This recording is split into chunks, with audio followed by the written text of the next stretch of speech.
Today, as oil market panic extended into a second day with no end in sight to a swelling global crude glut as the COVID-19 pandemic has obliterated demand for fuel. Facing a dearth of storage space and a dramatic 30% plunge in worldwide fuel demand, producers have kept selling oil aggressively. The price of the United States West Texas Intermediate on Monday crashed to negative, implying that U.S. oil producers were paying the buyers to take the products off their hands over fears that the storage capacity for the crude could run out in May. The price drop was its worst since New York Mercantile Exchange, NYMEX, opened oil futures trading in 1983. With supply looking like it will far exceed demand for weeks, Reuters reported last night that Brent futures for June delivery yesterday fell $6.24 or 24% to settle at $19.33 per barrel. While WTI crude for June, the front-month contract as of Wednesday fell $8.86 or 43% to $11.57. Following the plummeting oil price, Nigeria has revised her 2020 budget benchmark from the initial $57 per barrel to $30 per barrel, but still, the prevailing market price of crude presents no hope of financing the budget. The most viable option, it was gathered, is for the country to freeze oil exports and feed upcoming local refineries to facilitate exports of refined products, earn foreign exchange, and save local industries the huge cost incurred on diesel for power supply. Apart from exporting the refined products, other derivatives from the refineries can be used as raw materials for industries such as plastic industries. Speaking about reindustrialization. Today, the conversation on economy and politics show continues, and we'll be looking at COVID-19 pandemic, the implications for the Nigerian banking sector. You all know that the banking sector is very critical. To lead this discourse today is Mr. Marcel Okeke, an economist and CEO of Mascot Consult. Mr. Marcel Okeke, good morning to you. Good morning to you, my brother. And with me in the studio is our co-guest, special anchor, Mr. Bosun Omofaye, CEO Frontier Africa Reports. Good morning. Good morning, Bosun. Nice to have you. Good morning, here. Mr. Marcel.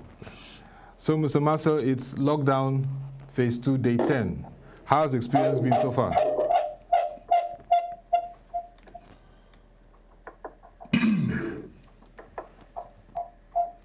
Mr. Marcel, can you hear me? Question again, please. No, I said it's lockdown phase 2, day 10. How's the experience been, sir?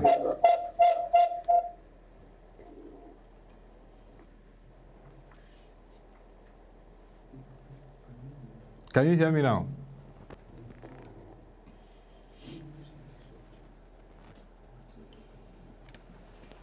Hello? Yes, can you hear me now? Yes, I'm hearing you now. No, we're saying that it's lockdown phase 2, day 10. How's the experience been this period? Thank you for the question. The lockdown is really telling on the economy, because really everything is locked down. Most of the banks I'm in touch with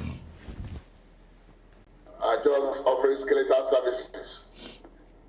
All they could do is through highly IT-enabled processes. Anything that warrants anybody coming to the bank is a part of it as we speak. And in terms of food stuff, people are having it rough. No matter what anybody or any family has thought of, the things are getting really worrisome. But we'll be over it. I don't want to go to the health side, which is really the main issue.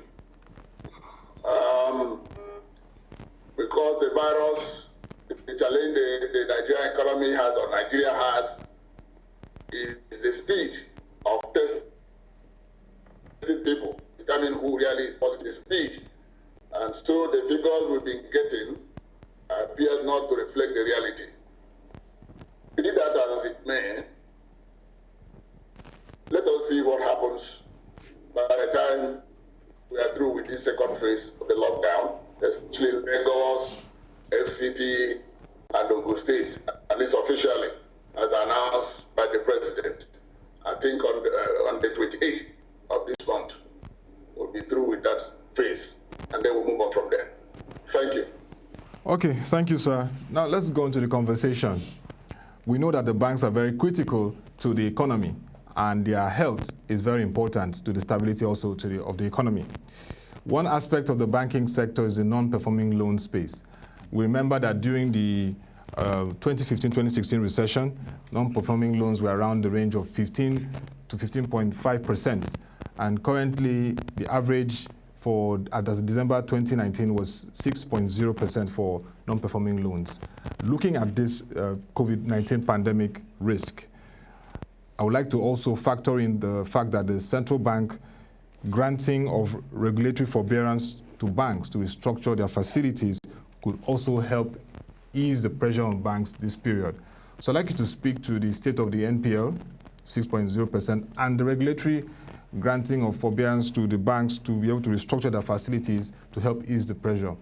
All these factors, looking at them, how is the bank faring in terms of NPLs and sustainability as it relates to COVID-19 pandemic? Once again, I thank you for this question. I also agree with you that the NPL ratio by year-end 2019 was at around 6%, but still it was above the CBN expectation of 5%. But there was hope that it was going to come down from that level to the CBN expected level of 5%. But between me and you, the economy we had as at end December 2019 is not what we have today. It's not what we have today. As a matter of fact, most of the businesses, that contributed to, to the NPL that we are talking about, some of them are now either completely shut down or partially shut down. And so, which means that all things being equal, the NPL situation will certainly deteriorate. Yes, the CBN has given the leeway for some kind of adjustment, on a case-by-case basis, the forbearance you talked about. But the deterioration in this system is still ongoing. And so we don't know how bad it can get. On the part of the banks themselves, as we speak now, no bank since the lockdown has been operating in full steam. Some of them 50%, skeleton service, some of them 30%. Most of the things they do, internet banking and so on and so forth. So it means that they're just hanging in there, they themselves. And so the entire impact and how far it can really go will only be known when after the lockdown and after the COVID-19. And for Nigeria, we don't know when the COVID-19 will be over. What we're talking about is the second phase of the lockdown, which by God's grace will end on the 28th of this month. But we don't know whether we're going to have the third phase. So all these things are still tentative. And so nobody knows how bad things are yet or will become until we are through. We see the end of COVID-19. It is not, the lockdown is not the end of it. And the way economy operates, there's always a time lag, meaning that when a problem comes up, you don't see the totality of its damage and harm until after some time. This is one of such situations, the COVID-19, because like what you read in the studio, the oil that is the mainstay of the economy. When you don't have the mainstay, what is in its place? What is in the place of the mainstay? That is oil. mineral refining and all that. Are you talking about the physical side of it? So how the government form government and governance? What steps it into the position of oil to continue to bring in money? I'm just mentioning we'll talk about this in details. Thank you so much for now. Okay, let's go further and look at what would be posing a big risk for the banks in 2020. A likely slowdown in pre-provision earnings and due to the COVID-19 disruptions. So how the banks can cushion the impact of the expected higher cost of risk is very critical at this point. What are your thoughts around this? Thank you so much for the question again.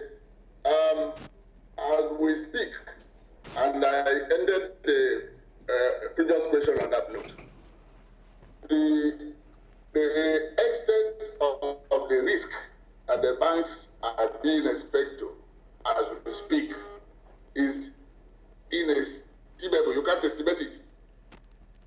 You cannot estimate it. The banks thrive on the condition of the economy per time. The manufacturing sector, most of the operators are shut down. The services sector are also likely shut down. When you talk about hotel, when you talk about some other services sector and all that, everything is shut down. And so, the kind of risk the banks are going to face post-COVID-19, we can't estimate it now. As a matter of fact, some of the businesses, maybe they're in a moribund state now. Post-COVID, they will just be dead. That's the way it is. Just like some human beings are dying, because of the impact of COVID-19. Many businesses are going to go with COVID-19. So that's it. And so, the banks themselves, like I said, do not operate from outer space. So when these businesses are dead, or, after the COVID, they start coming back gradually and all that, it will show on the risks of banks and on the state of their performance and all that. And so, as I speak to you now, I cannot tell you I'm in a position to estimate the level of, risks and the challenges the banks are going to face. In that aspect, what is obvious is that they face serious risk and their profitability, their everything is going to be affected in a negative way, no matter what happens in the rest of it, because both the local and the global economy will no longer be the same.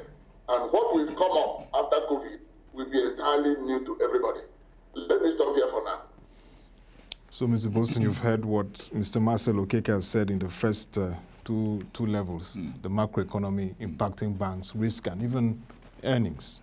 Any thoughts or question for him at this point? I think we, as of today, so far we can globally see that it's going to be a brand new world of economic disorder.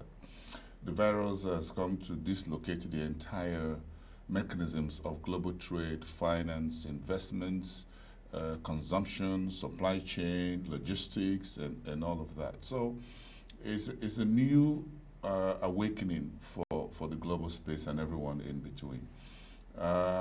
In talking about provisioning and non-performing loans and impairment of loans and all of that, this morning, early today, Credit Suisse, one of the biggest banks in Europe, in Europe and the globe too. Yes, in the world, reported a bit of a bigger size in terms of impairment when it comes to loans. That's Credit Suisse, and it's going to get everyone is going to get knocked. Unilever early today in the UK, which is the parent company, also reported a little bit of a slump in earnings and all that. So and the outlook for 2020 also been revised downward because of the pandemic.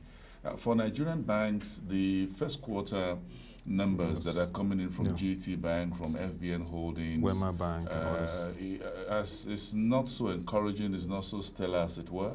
It's expected. But again, within the first 3 months of this year for Nigerian banks was when we saw the central bank raised the cash reserve ratio from which he will 22.5 to to 27.5. The idea is to get the banks to lend more. The loan-to-deposit ratio scenario policy is still in effect. The central bank monetary MPC decided at the March meeting to leave all parameters unchanged. And watch very carefully what happens to the COVID-19 pandemic and see how the global and the bigger central banks around the world, the US, China, and others will react. Now we're seeing reactions from Japan to China to the US to the UK and the Canada ECB, and amongst other countries, yes. The ECB as well. So if we talk about our critical partners within the global banking space and our trade partners as well, the story is not looking good. If you check that back home, the central bank will do as much as it can, and as Mr. Marcel says, under the new policy engagement of the central bank governor, that we are having a one-on-one basis for companies to discuss with the banks. The head of the Lagos Chamber of Commerce believes that there should be a general amnesty, as it were, for medium and small enterprises. The banks are also giving hundreds of millions right now to support the pandemic. So the banks are pressured as we speak. They are the forefront. The government is leveraging them as part of the private sector to support the COVID-19. So they're putting cash on the table.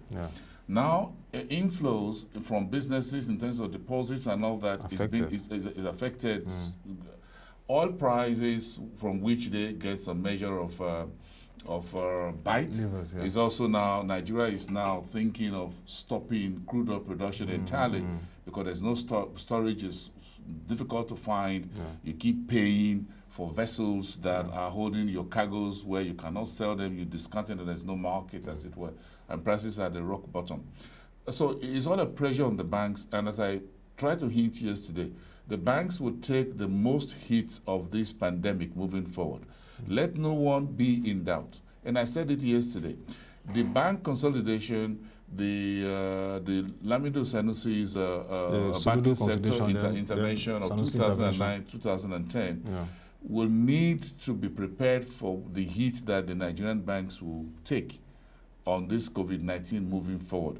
I agree with him, we may not be able to put a figure to it, but I think the earlier the better that we start hazarding some guess as to what the size of the impact will be for Nigerian banks, the better for every one of us. And then to prepare what you can call the soft landing, what package would we have specifically for the banks? Now we're talking about the vulnerable Nigerians, the small SMEs, for the healthcare sector, for the pharmaceuticals, and it's all good. But for the banks themselves, who are the quote-unquote, the healthcare workers in the financial system, they are exposed to the virus as well.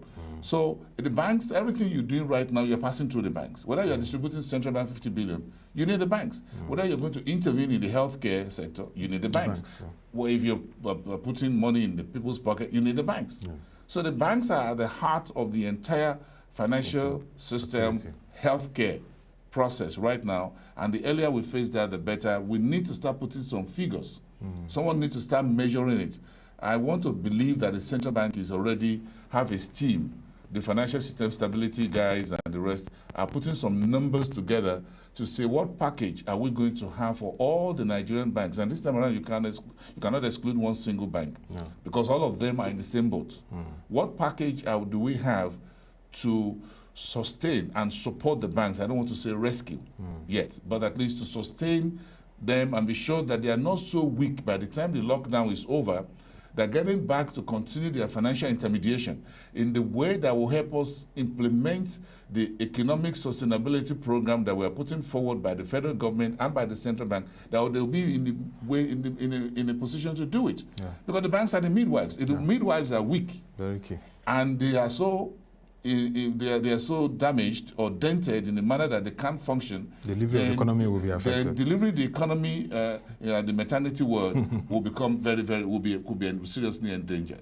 Mr. Marcel, I guess you heard some of the things Mr. Bolson has said. So let's come to you. In terms of the cash reserve ratio, it's 27.5% from the CBN MPC. Is that going to raise additional challenges for the banks this period of the COVID-19 pandemic? And then you can go on to the LDR, which is around 65% is that also going to increase pressure on them this period? Because the two are looking at how banks should be intervening, supporting the real sector and helping the question, Mr. Marcel, is if do you think the CRR should be lowered at the May 25, May 26 MPC meeting? You know, it was raised to 27.5 in January. Do you think it is time to lower the CRR? What are your thoughts around the liquidity issues this would bring, and the level of inflation that we may need to also scratch our heads moving forward? What do you think? Do you think lowering the CRR will be good at the next MPC meeting, and by what margin do you think the CRR should be lowered for the banks to have more room to breathe, as it were, financially? But I want to start by thanking you for, a very lucid, presentation, especially as it has to do with the banks themselves, because the economy depends so much on the banks. But nobody knows actually what will be the state of the banks by the time we are through with the lockdown and the COVID-19. Nobody can estimate properly the state of the banks. And so I love the point you are making, or you have made, that something should be thought about and put in place, for the banks,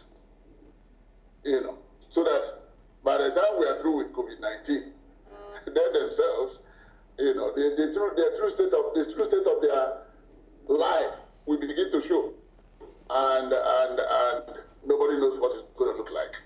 Having said that, I want to come to the CRR you mentioned, that is cash reserve ratio, and some other instruments the CBN uses to manage the economy. We know that the lower the CRR, the higher the liquidity that will come to the banks. And I want to say that post-lockdown and post-COVID-19, anything that can bring money into the economy, money to begin to circulate, will be in order. And so I am recommending that the Central Bank of Nigeria, the Monetary Policy Committee, should find a way to make liquidity available to the banks. In other words, I suggest and I recommend that they lower the CRR in their next meeting. But again, to what extent, I cannot be sure now, because COVID-19 is still ravaging the global economy and the Nigerian economy. And so we do not know to what extent. So, but I'm just pointing out the direction that we should go. The same thing with the monetary policy rate, the MPR. It has to go down. By whatever basis point, I cannot say now. Because the deterioration of the banking system itself and the entire economy is not yet clear. We can't fathom it now. Things are still happening. And like I mentioned before, many of the operators in the manufacturing sector, in the services sector, in the aviation sector, in every sector of the economy, are not likely to survive the lockdown and the COVID-19. The deterioration is still on. Many are now operating at maybe 50%. Some at such a skeletal level that is even less than 10% or 20%. So they are in a moribund state. And so depending on what happens at the end of COVID-19, they are likely to go with COVID-19, just like human beings are going. The mortality rate we're talking about, how many persons are dying. Companies are also likely to die. So, while they reduce the PR and reduce the CSR, certainly there's going to be the other side of it, which is inflation. But that is economics. There will be trade-off. While you do this on this side to get what you want to get, we can, take some spike in the level of inflation, as we speak now, I think inflation as at February ending or March ending was 12.26%. Yeah. Yes, it is high. But the economy and these times are abnormal times, abnormal economy. And so, if all we have to contend with is spike in inflation and a few other things, I think we can go with that. People will need to have money because that thing we call the mainstay of the economy, which is oil, is no longer there. So what is the mainstay? What do people survive on? So anything that can be done to get money into the hands of people. For example, when we start talking about FAC, how much comes to be shared by the various tiers of government, for example. I'm talking about money getting into the economy. If you look at what happened in, I don't have the figures readily now, in January, in February, in March, but the trend is just going down. Now, when you don't have the mainstay there, which is oil, to bring in money that will be shared, certainly the money to be shared will go down. And it gets to the point of the various state governments having the problem of paying salaries. And so, which means that the economic agents at that level, civil servants, we have the problem of purchasing power when they are not paid. And we have been having this problem. Some state governments are not able to pay salaries. How much worse it can get when you don't have a huge pack, money, collection coming to them, and so on and so on. So the ramification of, the bad state of the economy now is not clear to us. And so that is why I'm being careful in whatever I'm recommending. I cannot be specific, when it comes to CRR or MPR and all that. But I've said in any way the government, the CBN or FPC can tinker with them so that it gives the indication that more money will begin to come out to circulate in the economy. It's going to help. That's my point for now. Okay, Mr. Marcel, in 2 minutes, can you tell us, in terms of the Nigerian banks post-COVID-19, what we should be looking at, projections, jobs, and even leveraging technology? Thank you very much for that question. Certainly, post-lockdown, post-COVID-19, the environment is no longer going to be the same. It's not going to be business as usual. Because like my friend Omofai, mentioned,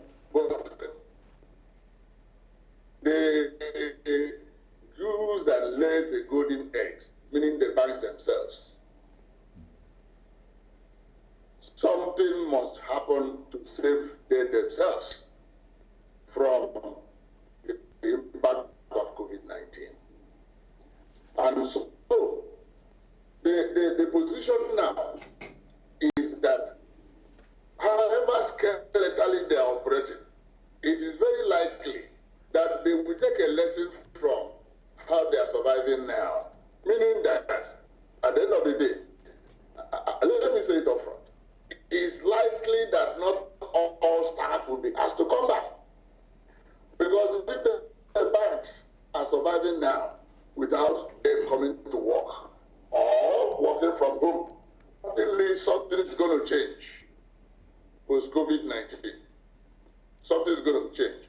And what is indicating to everybody now is that instead of the remaining or the vestige of brick and mortar banking that we still have in the system, whereby people still troop to the banking halls to transact one thing or the other, that could grow with the end of COVID-19, meaning that the cashless economy we're talking about, will be giving more push. The fintechs, financial technology will be deployed the more, so that if people can work from home, why not? If you can from your bedroom do your banking transaction without showing your face in the bank, like many people are doing now, why not?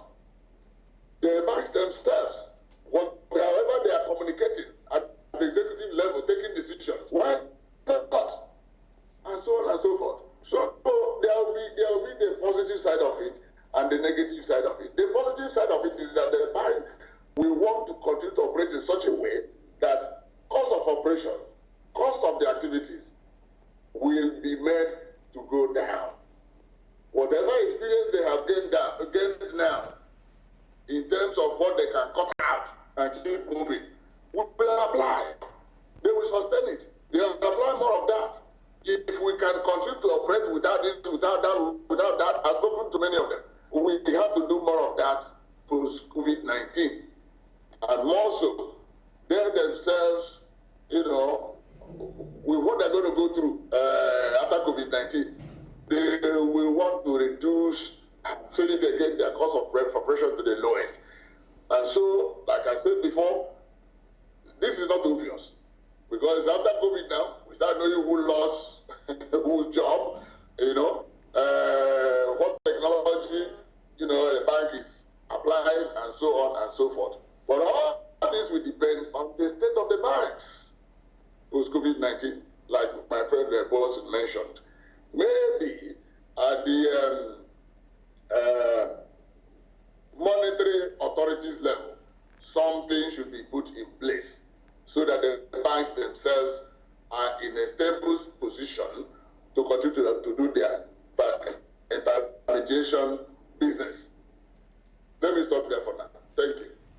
Thank you very much, Mr. Marcel Okeke. It was nice listening to your very insightful contributions on the Nigerian banking sector navigating this COVID-19 pandemic period. Thank you very much. Mr. Marcel Okeke is an economist and CEO of Mascot Consult. Thank you so much, sir, for the time. Thank you for having me on this program. Yes, and Mr. Bosun. Thank you very much. Thank you. You're still here with us for the next segment by 10 a.m. We're looking at market review, and we'll be discussing the implications of the COVID-19 pandemic on the petroleum industry in Nigeria. Stay tuned.